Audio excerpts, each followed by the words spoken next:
एवं प्यारे मित्रों, आज हम लोग पढ़ेंगे महाकाव्य काल की सैन्य व्यवस्था। महाकाव्य काल 800 से 200 ईसा पूर्व तक माना जाता है। ठीक। महाकाव्य भारत के दो प्रसिद्ध महाकाव्य हैं, जो है रामायण और महाभारत। तो महाकाव्य काल की सैन्य व्यवस्था के अंतर्गत हम लोग ये पढ़ेंगे कि जो भारत के दो महाकाव्य रामायण और महाभारत हैं, इसमें किस प्रकार की सेनाएं हुआ करती थीं, किस प्रकार सैन्य संगठन हुआ करता था, किस प्रकार युद्ध होते थे। अर्थात रामायण और महाभारत में जो हमारी सेनाओं के बारे में, युद्धों के बारे में, लड़ाइयों के बारे में जो वर्णन है, उसका हम जो है महाकाव्य काल की सैन्य व्यवस्था के अंतर्गत अध्ययन करेंगे। ठीक है। जैसे भारत के आगे बढ़ते हैं। भारत के दो महाकाव्य हैं, रामायण और महाभारत। ठीक। रामायण को आचार्य ऋषि वाल्मीकि ने लिखा है, महाभारत को महर्षि वेदव्यास ने लिखा है। ठीक। रामायण राम और रावण के युद्धों का वर्णन मिलता है और महाभारत में कौरवों और पांडवों के युद्धों का वर्णन मिलता है। उस समय समाज में वर्ण व्यवस्था व्याप्त थी। 4 वर्ण व्याप्त थे, जिसमें प्रमुख हैं ब्राह्मण, क्षत्रिय, वैश्य और शूद्र। इसमें जो ब्राह्मणों का प्रमुख कार्य होता था वो शिक्षा देना, या जो यूँ कह सकते हैं गुरुओं का जो कार्य होता था वो ब्राह्मण करते थे। जो सुरक्षा का कार्य होता था, प्रजा की रक्षा का, राष्ट्र की रक्षा का, राज्य की रक्षा का जो दायित्व होता था वो क्षत्रियों का होता था। वैश्य जो होते थे, जो व्यापारी वर्ग होते थे, वो वैश्य होते थे। और शूद्र वो वर्ग होते थे जिनके ऊपर सेवाओं का भार होता था। ठीक। तो यूँ मान सकते हैं, ब्राह्मण से आप लोग परिचित हैं, ब्राह्मण वही पंडित जी आजकल के, क्षत्रिय ठाकुर साहब, वैश्य बनिया वर्ग, शूद्र ओबीसी और यानी पिछड़ा वर्ग और अनुसूचित जातियां आजकल की। ठीक है। चलिए, लड़ाकुओं का जो प्रमुख वर्ग था वो क्षत्रियों का था, जिसको हमने भी आपको बताया कि सुरक्षा का जो प्रमुख दायित्व था वो क्षत्रियों का था, जिसके अंतर्गत क्षत्रियों का ही दायित्व था प्रजा की रक्षा करना। ठीक। प्रजा की रक्षा करना। और युद्ध क्षेत्र में इसके बाद भी रामायण और महाभारत, या महाभारत में हम कह सकते हैं कि क्षत्रियों के अतिरिक्त ब्राह्मणों और शूद्रों का भी युद्ध भूमि में या लड़ाई करने में उल्लेख मिलता है। जैसे द्रोणाचार्य जो कौरवों और पांडवों दोनों के गुरु थे, इन्होंने भी महाभारत में सेनापति की भूमिका निभाई थी कौरव पक्ष की ओर से। परशुराम जो कि ब्राह्मण थे, हालांकि परशुराम तो पहले से ही जो है कई बार क्षत्रियों का संहार कर चुके थे, फिलहाल ठीक है। कहने का मतलब ब्राह्मण होकर भी इन्होंने जो है युद्ध किया था। एकलव्य की बात ले लीजिए, ये शूद्र था, जंगली जाति का, कोल भील वाली प्रजाति था, फिर भी जो है महाभारत में इसने युद्ध किया था। इसका वर्णन इसमें मिलता है कि ये भी जो है प्रमुख धनुष चलाने में भी श्रेष्ठ था। कृपाचार्य ये भी ब्राह्मण थे। इतना ही नहीं, कर्ण के बारे में भी यही माना जाता है, वो तो बाद में पता चला कि वो सूर्य पुत्र है, लेकिन जब तक कर्ण जो है जीवित रहा महाभारत काल में, मरने तक वो यही पता रहा दुनिया को संपूर्ण स्वर्ण में कि वो एक सूत जाति का था, सूत पुत्र, जो कि शूद्रों की ही प्रजाति थी। ठीक। सेवा करने वाली प्रजाति, उस समय सूत कहा जाता था रथ हाँकने वाले को। इतना ही नहीं, और भी एक नई चीज आपको हम बताते हैं। रामायण काल में राम रावण युद्ध में बानर और भालुओं के भी युद्ध में उल्लेख मिलता है, क्योंकि राम की संपूर्ण सेना बानरों की थी। हनुमान, सुग्रीव, अंगद ये सभी बंदर थे। इसके अतिरिक्त भालू में जामवंत, जो कि सबसे अधिक विद्वान थे, और इन्होंने भी रामायण में या राम रावण के युद्ध में सक्रिय भूमिका निभाई थी। नीतिगत ये राजनीतिज्ञ भी थे और बहादुर भी थे। इतना ही नहीं, द्वापर युग में जामवंत ने भगवान कृष्ण का 18 दिनों तक मुकाबला किया था। चलिए ठीक है, आगे बढ़ते हैं। तो इसका मतलब यही है कि राम रावण के युद्ध में बानर और भालुओं के भी युद्ध का उल्लेख मिलता है, और उसी युद्ध में बानरों की सेना ने राक्षसों की सेना पर, अर्थात राम की बानरों की सेना ने रावण की राक्षसों की सेना पर विजय प्राप्त की थी। उस काल के जो प्रमुख आचार्य या गुर्जन थे वो इस प्रकार हैं। आचार्य पहले नंबर पर हैं विश्वामित्र। विश्वामित्र कौन थे? ये राम लक्ष्मण को दिव्यास्त्र प्रदान करने वाले गुरु थे, भगवान राम और लक्ष्मण के। वशिष्ठ कौन थे? अयोध्या के कुल गुरु थे, यानी अयोध्या राज्य के कुल गुरु थे। जबकि विश्वामित्र ये राम लक्ष्मण को दिव्यास्त्र इन्होंने प्रदान किया था और राम और लक्ष्मण को ले जाकर इन्होंने अपने यज्ञ की रक्षा कराई थी। ठीक, महर्षि वही विश्वामित्र और वशिष्ठ हैं जिसके बारे में हम आप लोग इसके पहले वैदिक काल में पढ़ चुके हैं कि इन्हीं दोनों के बीच में काफ़ी दुश्मनी थी। ठीक, और ये दफराग युद्ध इन्हीं दोनों के विरोध का ही परिणाम था। अगला है महर्षि सांदीपनि, जो भगवान कृष्ण के गुरु थे। तो कृष्ण के गुरु का मतलब भगवान कृष्ण के गुरु हो गए, सुदामा के गुरु हो गए, बलराम के गुरु हो गए। वही कृष्ण सुदामा जिसे दुनिया परिचित है, आप सब लोग जानते हैं। कृपाचार्य जो थे ये हस्तिनापुर के कुल गुरु थे, अर्थात कौरव पांडवों के कुल गुरु थे। द्रोणाचार्य कौरव पांडवों को सैन्य विज्ञान अर्थात हथियार चलाने या युद्ध कला चलाने वाले जो गुरु थे, युद्ध कला सिखलाने वाले जो गुरु थे वो थे आचार्य द्रोणाचार्य।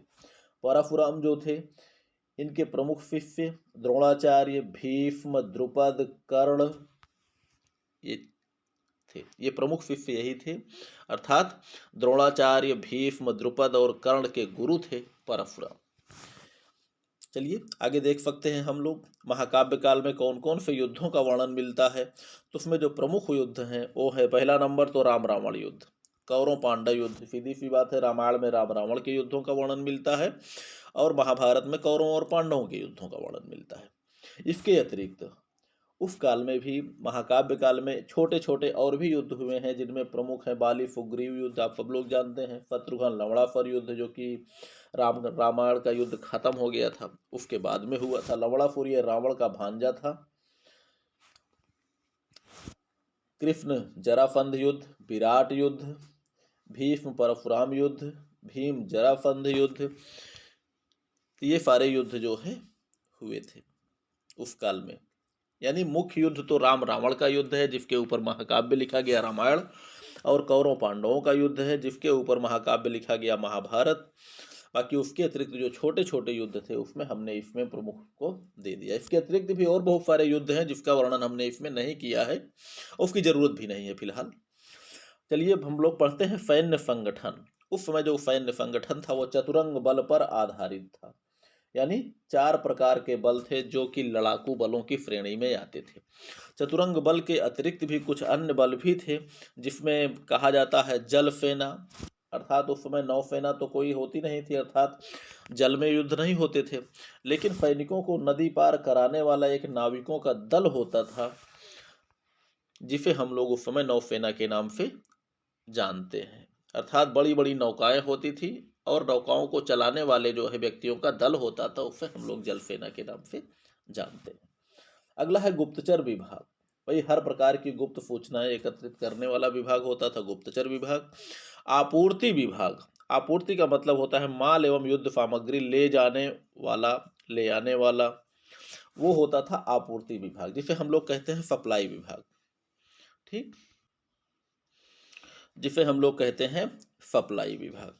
अगला है चिकित्सा बल। चिकित्सा बल में जिसमें वैद्य वगैरह होते थे जिसे हम लोग डॉक्टर कहते हैं, जो घायल सैनिकों का उपचार करते थे, बीमारी का उपचार करते थे। जैसे सुफेन वैद्य रावण के दरबार में होता था, वैद्य राज धन्वंतरी ये प्रसिद्ध ही है। शुक्राचार्य राक्षसों के गुरु भी थे।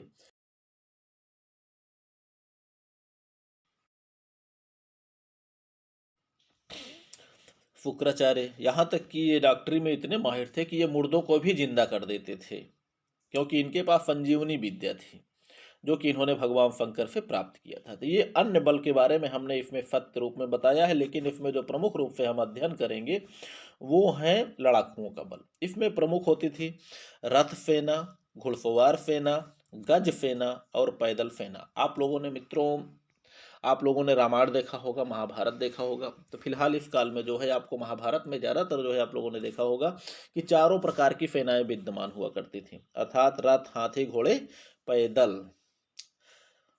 ठीक, इनके बारे में हम अध्ययन करेंगे। उस समय जो सेना की इकाई होती थी वो इस प्रकार होती थी, आप देख सकते हैं इकाइयों में। पहले जो सबसे छोटी इकाई होती थी इसे हम लोग पत्ती कहते हैं। पत्ती में 1 रथ, 1 हाथी, 3 घुड़सवार, 5 पैदल सैनिक, अर्थात कुल मिलाकर 10 योद्धा होते थे। दूसरी जो उससे बड़ी इकाई होती थी उसे कहा जाता था सेनामुख। सेनामुख में कुल मिलाकर पत्ति की 3 गुना अर्थात 3 पत्ति के बराबर सैनिक होते थे, जिसमें 3 रथ, 3 हाथी, 9 घुड़सवार, 15 पैदल सैनिक इसी प्रकार होते थे। इस प्रकार जो होता था उसके बड़ी इकाई गुल्म अर्थात इसमें 3 सेनामुख के बराबर सैनिक होते थे, जिसका सीधा सेनामुख का 3 गुना जो सैनिक होते थे वो होते थे गुल्म में, जिसमें 9 रथ, 9 हाथी, 27 घुड़सवार एवं 45 पैदल सैनिक होते थे। कुल मिलाकर 90 होते थे। उसके बाद जो उसके बड़ी इकाई है वो है गण, गण जिसे हम लोग कहते हैं। उसमें 3 गुल्म के बराबर सैनिक होते थे, जिसमें 27 रथ, 27 हाथे, 81 पैदल सैनिक, 81 घुड़सवार सैनिक, 135 पैदल सैनिक। कुल सैनिकों की संख्या 270 होती थी। उससे बड़ी इकाई जो होती थी उसे कहा जाता था वाहिनी या वहिनी। ठीक, इसमें 3 गण के बराबर सैनिक होते थे, जिसमें 81 रथ, 81 हाथी, 243 घुड़सवार, 405 पैदल सैनिक। कुल मिलाकर सैनिकों की संख्या 810 होती थी। उससे बड़ी इकाई होती थी पृतना। 3 वाहिनी के बराबर सैनिक होते थे अर्थात 3 गुना। एक प्रकार से हम देखेंगे इसमें क्रमशः जो बड़ी इकाइयां हैं जो कि उससे सीधे 3 गुना बढ़ती जाती है अंतिम वाली इकाई को छोड़कर। ठीक, तो पृतना में हम देख लेते हैं 243 रथ, 243 हाथी, 729 घुड़सवार, 1215 पैदल सैनिक, कुल मिलाकर 2430 सैनिक होते थे। अगला है इससे पृतना से बड़ी इकाई होती है चमू।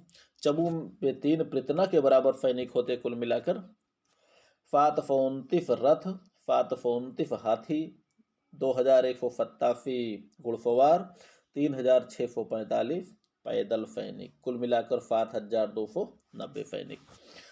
उससे बड़ी इकाई है अनिकनी। अनिकनी में 3 चमू के बराबर अर्थात चमू का 3 गुना, 2187 रथ, 2187 हाथी, 6561 घुड़सवार सैनिक, 10,935 पैदल सैनिक। कुल मिलाकर सैनिकों की संख्या होती थी 21,870। और सबसे जो बड़ी इकाई होती थी महाकाव्य काल में उसे हम लोग कहते हैं अक्षौहिणी। अक्षौहिणी इसे भी पूरा कभी कभी पूछा जाता है कि महाकाव्य काल में की सबसे बड़ी इकाई क्या होती थी, वो है अक्षौहिणी। कितनी अक्षौहिणी सेना ने भाग लिया था, तो महाभारत में 18 अक्षौहिणी सेनाओं ने भाग लिया था, जिसमें 11 कौरवों की ओर से और 7 पांडवों की ओर से। तो चलिए, अक्षौहिणी जो होती थी इसी सबसे बड़ी इकाई को छोड़कर बाकी सभी से इकाइयां अपने से ऊपर वाले की 3 गुना होती थी। लेकिन अक्षौहिणी ये अनिकनी की 10 गुना होती थी, अर्थात एक अक्षौहिणी में 10 अनिकनी सैनिक होते थे, जिसमें प्रमुख रूप से आप देख सकते हैं 21,870 रथ, 21,870 हाथी, 65,610 घुड़सवार सैनिक और 1,09,350 पैदल सैनिक। अर्थात एक अक्षौहिणी में कुल सैनिकों की संख्या होती थी 2,18,700 सैनिक। ठीक,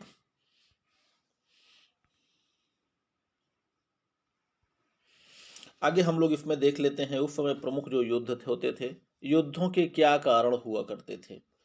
तो युद्धों के जो कारण होते थे वो इस प्रकार हैं। पहला नंबर, यश प्राप्ति की लालसा अर्थात मान बढ़ाई दुनिया में हमें लोग जाने। ये पहला नंबर, यश प्राप्ति की लालसा। दूसरा नंबर, भूमि एवं संपत्ति का वितरण। तीसरा नंबर, क्षेत्र विस्तार, अपने राज्य की सीमाओं को बढ़ाना। चौथा नंबर है स्त्री हरण, जिसमें सीता हरण को लेकर तो पूरा रामायण युद्ध हुआ। रुक्मिणी हरण में भी जो है भगवान कृष्ण और रुक्मिणी के भाई रुक्मी से युद्ध हुआ था, जिसमें शिशुपाल वगैरह भाग लिए थे। सुभद्रा अपहरण तो हुआ था, लेकिन इसमें युद्ध होते होते बचा था। चलिए, उसके अतिरिक्त महिलाओं के अपमान का बदला। महिलाओं के अपमान के बदले में देखा जाए तो रावण ने अपनी बहन शूर्पणखा के अपमान का बदला लेने के लिए सीता हरण किया और सीता हरण को लेकर राम रावण का युद्ध हुआ। ठीक, कहने का मतलब रामायण का जो युद्ध था इसमें दोनों कारण आपको दिखेंगे। ये बात दूसरी है कि गलती किसकी है, इसको किसी ने नहीं देखा, ना रावण ने देखा कि गलती किसकी है। अगर उसको कुछ ने पूछा भी तो उसको सारी चीज़ें गलत बताई गई। शूर्पणखा ने सीधे हर चीज़ गलत बताया। और राज्य की सुरक्षा के लिए भी युद्ध उस काल में हुए हैं। ठीक, तो ये हो गए युद्ध के कारण कि किस कारण से युद्ध हुए हैं। यह प्राप्ति, भूमि के संपत्ति का वितरण, क्षेत्र विस्तार, स्त्री हरण, महिलाओं के अपमान का बदला, राज्य की सुरक्षा आदि, ये सभी उस समय युद्ध के कारण हुआ होते थे महाकाव्य काल में। ठीक बच्चों, हम उम्मीद करते हैं कि आपको ये चैप्टर समझ में आया होगा। फिलहाल अधिक जानकारी के लिए आप लोग एक बार जो है धारावाहिक के रूप में रामायण और महाभारत आता है, आप लोग एक बार उसको धारावाहिक में आप लोग देख लीजिए। आजकल तो यूट्यूब पर भी उपलब्ध है। एक बार जब आप लोग देखेंगे तो कुछ चीज़ें ऐसी हैं कि जो कि आपको स्वयं पता चल जाएंगी, क्योंकि देखने से पढ़ने में ज़्यादा अंतर होता है। देखने से सारी चीज़ें स्वयं याद हो जाती हैं। उसमें आपको बहुत ज़्यादा जो है बुद्धि नहीं खर्च करना पड़ता, क्योंकि इससे आपका मनोरंजन भी हो जाता है और आप लोग देख भी लेते हैं। ठीक है मित्रों, उम्मीद करते हैं चैप्टर आपको पसंद आया होगा। बाकी आगे के लिए हम लोग फिर पढ़ेंगे। ठीक है, चलिए पढ़िए लिखिए, खुश रहिए और मस्त रहिए।